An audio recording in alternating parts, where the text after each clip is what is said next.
वीरपुर नाम के छोटे से गांव में अर्जुन नाम का एक 18 वर्षीय लड़का रहता था।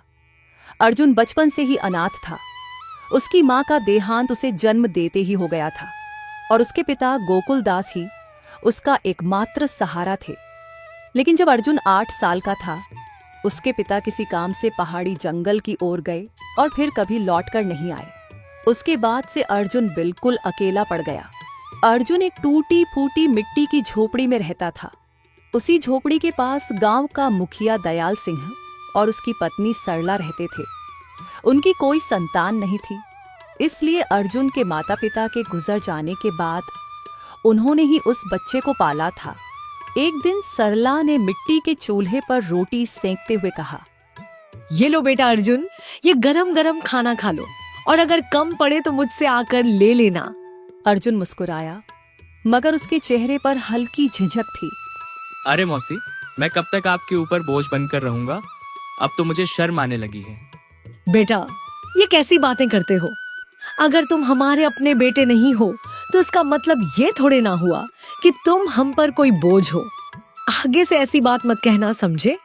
अब चुपचाप खाना खाओ। इतना कहकर सरला वहां से चली गई।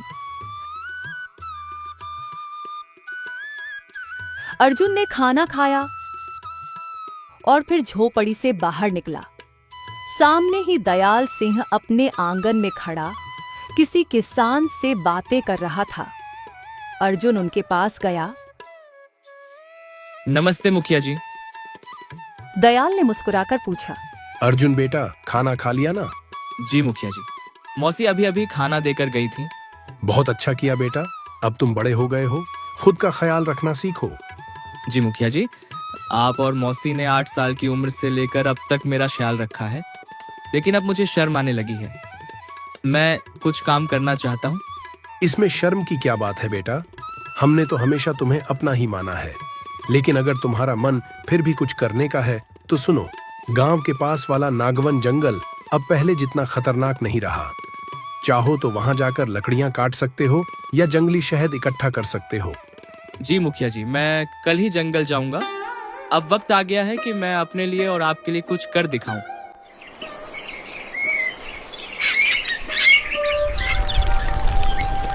अगले दिन सुबह सुबह अर्जुन एक छोटी सी कुल्हाड़ी लेकर नागवन जंगल की ओर चल पड़ा।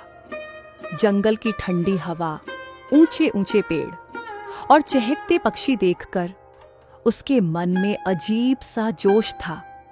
वह अपने आप से बोला, मुखिया जी ने बचपन से लेकर अब तक मेरी बहुत मदद की है।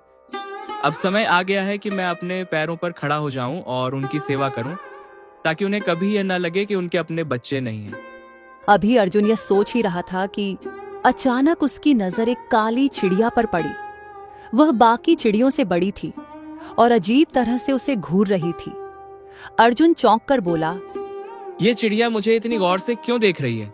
इसका आकार भी बाकी चिड़ियों से बड़ा है और चेहरा भी डरावना लगता है।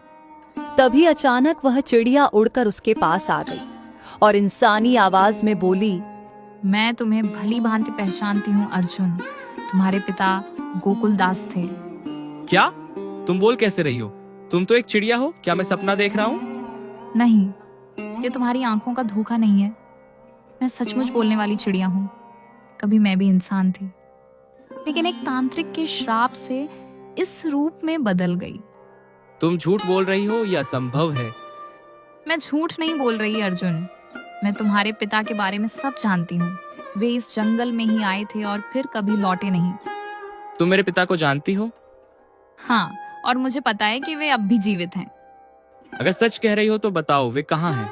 मैं उनसे मिलना चाहता हूँ। मिलना चाहो तो जरूर मिलोगे, लेकिन पहले तुम्हें मुझे इस श्राप से मुक्त कराना होगा। अब मुझे लगता है ये कोई भूत प्रेत या राक्षसी है जो मुझे फंसा रही है। उसने सोचा और तेजी से जंगल से भाग खड़ा हुआ।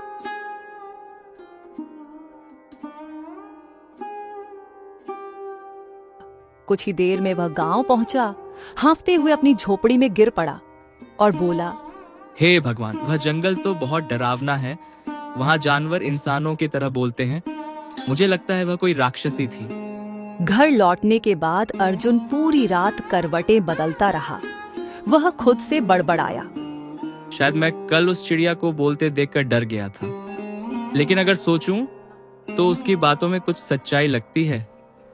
उसने मेरे पिता का नाम तक लिया। आखिर उसने ऐसा कैसे कहा? यह कोई साधारण बात नहीं है।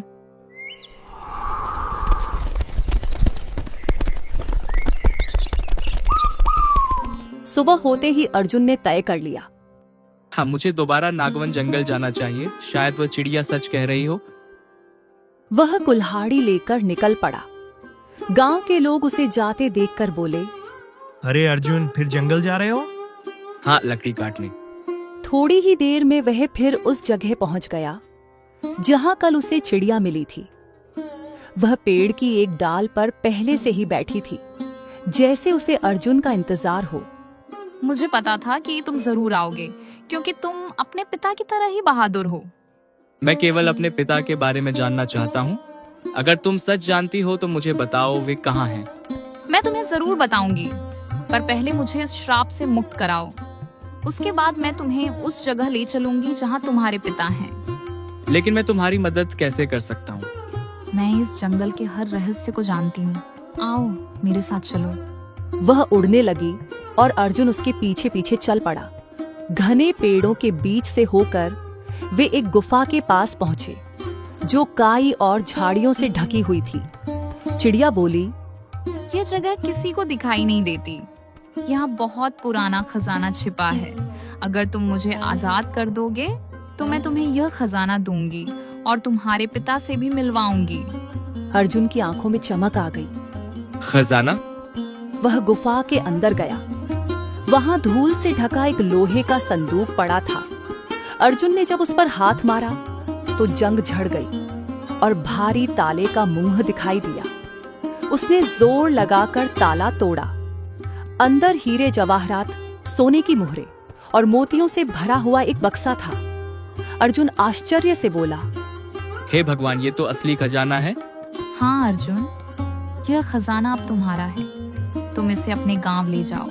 इससे तुम्हारी गरीबी दूर होगी। लेकिन याद रखना, किसी को भी इस बारे में बताना नहीं, वरना तुम्हें अपने पिता से मिलने में दिक्कत होगी। ठीक है, मैं किसी को नहीं बताऊंगा। वह बक्सा उठाकर अपने घर ले आया और उसे एक कोने में रख दिया। शाम को मुखिया दयाल सिंह और सरला उसके लिए खाना लेकर आए। उन्होंने कोने में रखा बक्सा देखा तो दयाल ने पूछा, अरे अर्जुन, ये बक्सा कहाँ से आया? अर्जुन एक पल को घबरा गया। सरला ने आगे बढ़कर बक्सा खोला और जैसे ही अंदर चमकते हीरे जवाहरात देखे, उसकी आंखें फटी की फटी रह गईं। अरे अर्जुन बेटा, तेरे पास ये धन कहाँ से आया? अर्जुन को चिड़िया की बात याद आई। किसी को मत बताना, उसने झूठ बोल दिया। मौसी, मैं जंगल में लकड़ियां काट रहा था, तभी मुझे एक पुरानी गुफा दिखी। जब अंदर गया तो ये बक्सा पड़ा था, बस मैं उसे उठा लाया। अर्जुन, तुमने ठीक नहीं किया। यह खजाना शायद किसी राजा या जागीरदार का होगा। अगर किसी को पता चल गया तो हम सब मुसीबत में पड़ जाएंगे। लेकिन मुखिया जी, दयाल ने बीच में टोक दिया। नहीं बेटा, यह किसी भी कीमत पर हमारे पास नहीं रहना चाहिए। अगर यह बादशाह का हुआ और उसे खबर लग गई तो हमें कड़ी सजा मिलेगी। हमें यह खजाना तुरंत राजा को सौंप देना होगा। अर्जुन मन ही मन सोचने लगा, अगर मैंने इन्हें सच्चाई बता दी कि यह खजाना मुझे चिड़िया ने दिया है, तो शायद मैं अपने पिता से कभी नहीं मिल पाऊंगा।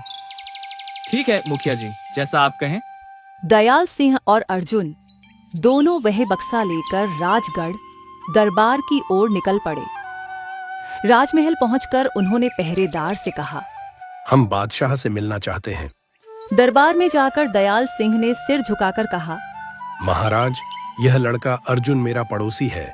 इसे जंगल में यह खजाना मिला। हमें लगा यह आपका ही है, इसलिए हम इसे लेकर हाजिर हुए हैं। बादशाह रुद्रदेव ने बक्सा खुलवाया। सोने हीरे देखकर उसकी आंखें चमक उठी। असल में वह जानता था कि ऐसा कोई खजाना उसने कभी नहीं रखा, लेकिन उसकी लालच जाग उठी। वह बोला, हाँ, ये मेरा ही खजाना है। तुम दोनों ने सच्चाई दिखाकर अच्छा किया। मैं खुश हूँ। तुम्हें इनाम दिया जाएगा। उसने सिपाहियों को आदेश दिया, संदूक खजाने में रख दो और इन दोनों को इनाम में कुछ धन दे दो। दयाल सिंह बहुत खुश हुआ। देख बेटा अर्जुन, ईमानदारी का फल हमेशा मीठा होता है। लेकिन अर्जुन के दिल में तूफान था। उसे मालूम था कि बादशाह झूठ बोल रहा है। ये खजाना उसका नहीं था, यह तो उस रहस्यमयी चिड़िया ने दिया था। पर वह चुप रहा, क्योंकि उसके लिए इन जवाहरातों से ज्यादा अपने पिता को पाना जरूरी था। घर लौटते वक्त उसने इनाम की रकम भी मुखिया को दे दी। मुखिया जी, ये रकम आप रख लीजिए, आपने हमेशा मेरा ख्याल रखा है। दयाल सिंह ने उसे आशीर्वाद दिया। तुम बहुत नेक हो बेटा।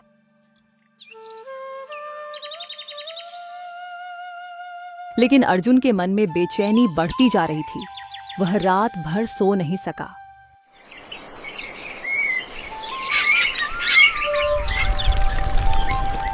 सुबह होते ही उसने निश्चय किया, मुझे फिर से उस चिड़िया से मिलना होगा।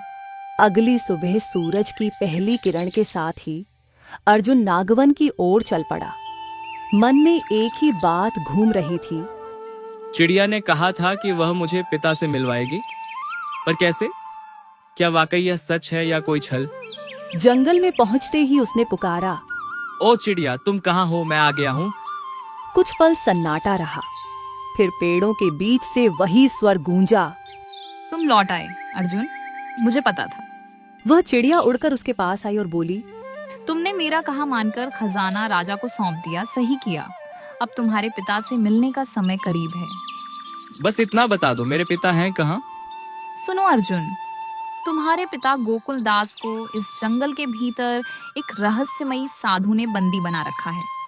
वही साधु मुझे भी श्राप देकर चिड़िया बना चुका है। लेकिन क्यों? चिड़िया बोली, वर्षों पहले तुम्हारे पिता इस गांव के सबसे कुशल लोहार थे। एक दिन उस साधु ने उनसे एक जादुई तलवार बनाने को कहा जो अमृता दे सके, पर तुम्हारे पिता ने मना कर दिया। उन्होंने कहा, ऐसा अस्त्र अगर किसी लालची के हाथ लग गया तो विनाश हो जाएगा। उस साधु ने क्रोध में आकर तुम्हारे पिता को कैद कर लिया और मुझे, जो तब एक मानव कन्या थी, श्राप देकर चिड़िया बना दिया। तो मुझे उस साधु को ढूंढना ही होगा। सावधान रहना अर्जुन, वह साधु बहुत शक्तिशाली है। तुम्हें 3 वस्तुएं चाहिए होंगी उसे हराने के लिए। एक पवित्र गंगा का जल, 2 नागवन की अग्निपुष्प, 3 और सत्य का शंख जो नदी के दूसरी ओर मंदिर में रखा है। मैं इन्हें लाकर रहूंगा। वह सबसे पहले गंगा किनारे पहुंचा। वहां एक बूढ़ा सन्यासी बैठा था। अर्जुन ने कहा, मुझे गंगा जल चाहिए किसी पवित्र कार्य के लिए। पवित्र कार्य? तुम्हारी आंखों में सच्चाई दिखती है। ले जाओ यह जल, लेकिन याद रखना, यह जल केवल तब प्रभावी होगा जब तुम्हारे मन में लालच न हो। अर्जुन ने कुप्पी में जल भरा और आगे बढ़ गया। अब वह नागवन के उस हिस्से में पहुंचा जहां अग्निपुष्प खिलते थे। ये फूल इतने चमकीले थे कि लगते मानो अग्नि की लपटें हों। लेकिन पास ही एक नाग सर्प बैठा पहरा दे रहा था। अर्जुन ने शांत स्वर में कहा, नाग देवता, मैं आपकी पूजा करता हूँ। मुझे अपने पिता को मुक्त करने के लिए यह पुष्प चाहिए। सर्प ने फुफकारते हुए कहा, मनुष्य, मैं तेरे हृदय को जान सकता हूँ। यदि तेरे भीतर स्वार्थ होगा तो तू जल जाएगा। मेरे मन में कोई स्वार्थ नहीं, मैं बस अपने पिता को वापस पाना चाहता हूँ। सर्प ने मुस्कुराकर मार्ग छोड़ दिया। जा पुत्र, तेरा मार्ग शुभ हो। अर्जुन ने सावधानी से पुष्प तोड़ा और आगे बढ़ा। अब अंतिम वस्तु, सत्य का शंख। नदी के उस पार प्राचीन मंदिर था। अंदर प्रवेश करते ही उसे लगा जैसे कोई शक्ति उसके कदम रोक रही हो। दीवारों पर खुदे संस्कृत के मंत्र चमक रहे थे। अचानक भीतर से आवाज आई, कौन है जो सत्य का शंख लेने आया है? अर्जुन ने जवाब दिया, मैं अर्जुन वीरपुर का पुत्र हूँ, अपने पिता को मुक्त कराने आया हूँ। यदि तेरे मन में छल नहीं है तो यह शंख स्वयं तेरे हाथों में आएगा। अर्जुन ने आंखें बंद कर ली और ईश्वर से प्रार्थना की। अचानक शंख उड़कर उसके हाथ में आ गया। वह कांप उठा। हे भगवान, आपने साथ दिया। अब तीनों वस्तुएं उसके पास थीं। वह तेजी से चिड़िया के पास लौटा। चिड़िया बोली, बहुत अच्छा किया अर्जुन। अब ध्यान से सुनो। जंगल के उत्तर में एक काला पर्वत है। उसकी चोटी पर एक गुफा है जहां साधु तुम्हारे पिता को कैद किए हुए हैं। वहीं जाकर इन तीनों वस्तुओं का प्रयोग करना, लेकिन याद रखना साधु के छल में मत फंसना। अर्जुन ने दृढ़ स्वर में कहा। मैं नहीं डरता, अब मेरे पिता को कोई नहीं रोक सकता। वह काले पर्वत की ओर बढ़ चला। हवा में डर का साया था। आसमान में बादल गरज रहे थे। गुफा के पास पहुंचा तो भीतर से मंत्रों की गूंज सुनाई दी। अर्जुन बोला, यही है वो जगह। वह अंदर दाखिल हुआ और सामने एक लंबी दाढ़ी वाला साधु बैठा था जिसकी आंखों में आग थी। सामने पत्थर की दीवार से जकड़े हुए गोकुलदास, उसके पिता। अर्जुन चीख उठा, पिताजी। अर्जुन बेटा, तू यहाँ कैसे? तो तू उसी लोहार का बेटा है जिसने मेरा आदेश ठुकराया था। अब तू भी यहीं मरेगा। नहीं साधु, तेरी अत्याचार की रात खत्म हो चुकी है। साधु ने मंत्र पढ़ा। बिजली कौंधी, पर अर्जुन ने गंगा जल छिड़क दिया। तुरंत साधु की शक्ति कमजोर होने लगी। उसने अग्नि का गोला फेंका। अर्जुन ने अग्नि पुष्प हवा में उछाला, जिससे अग्नि शांत हो गई। साधु चिल्लाया, नहीं, यह असंभव है। अर्जुन ने सत्य का शंख बजाया। पूरा पर्वत कांप उठा। एक तेज प्रकाश फैला और साधु की परछाई राख में बदल गई। चिड़िया उड़कर आई। उसकी देह से सुनहरी आभा निकली। वह एक सुंदर स्त्री में बदल गई। धन्यवाद अर्जुन, तुमने न केवल मुझे मुक्त किया बल्कि अपने पिता को भी आजाद कराया। पिताजी, अब सब खत्म हो गया। नहीं बेटा, अब एक नई शुरुआत होगी। पक्षियों की चहचहाहट के बीच सुबह का सूरज वीरपुर गांव के ऊपर उग रहा था। गांव वाले खेतों की ओर जा रहे थे। तभी दूर से दो आकृतियां आती दिखीं।